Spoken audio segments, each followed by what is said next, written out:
فأما من أوتي كتابه بشماله فيقول يا ليتني لم أوت كتابيه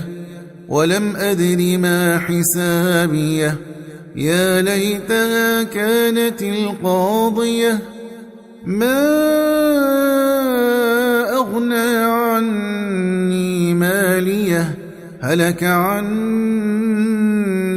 سلطانيه خذوه فغلوه